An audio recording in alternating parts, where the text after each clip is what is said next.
cha cái lạnh lên mà cái lạnh này bong ôn tới khô khai cái đài ấy nè bong ôn cha video này nhom thọp trên video clay mà đòn hai có bàn tay thằng ngàyนี้nhom trên video với trong prap bị bong ôn cha lại bong ôn mà ba khai plieng khai ai dân tới về đài vậy bong ôn phụ dân lang lơ cầm pu nôm pu hai ban tê dập hiệp về dân ở thọ ban tê dập hiệp sờ sạn chẳng á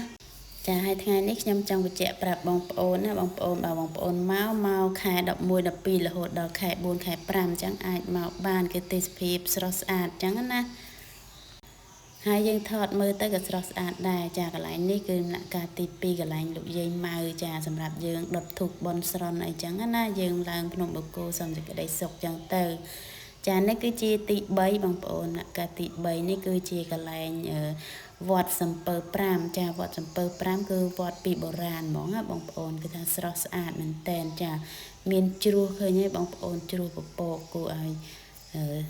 ចាប់អារម្មណ៍មែនតែនចាហើយពួកខ្ញុំឡើងនេះក៏កន្លែងវត្តសំពើ5មានកន្លែងជ្រោះពពកមួយដែរណាបងប្អូនចា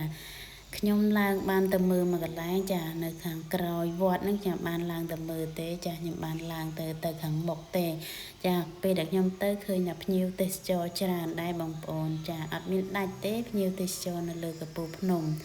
ចាឥឡូវនេះខ្ញុំមកដល់កន្លែងវត្តសំពើ5ដែរប៉ុន្តែវាកន្លែងមានជ្រោះហ៎បងប្អូនចានេះគឺជ្រោះពពក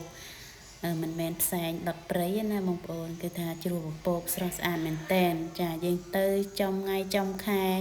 ល្អអញ្ចឹងគឺយើងថតបានទេសភាពស្អាតហើយចំណេញទៀតចាពេលខ្លះទៅអត់ចំគឺអាប់ពេញក្របពពកអីក្របលើ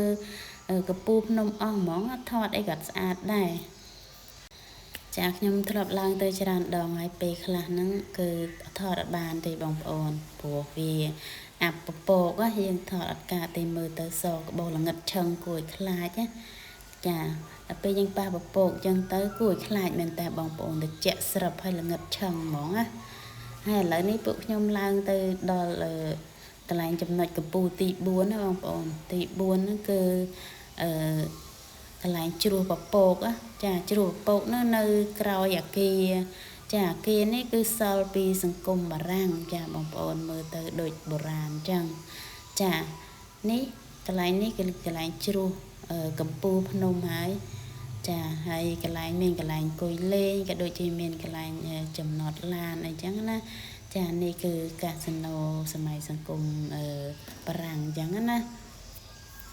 ចាខ្ញុំមកថតជុំវិញបរិវេណខាងក្រោយអាគារហ្នឹងគឺថាស្រស់ស្អាតមែនតើចា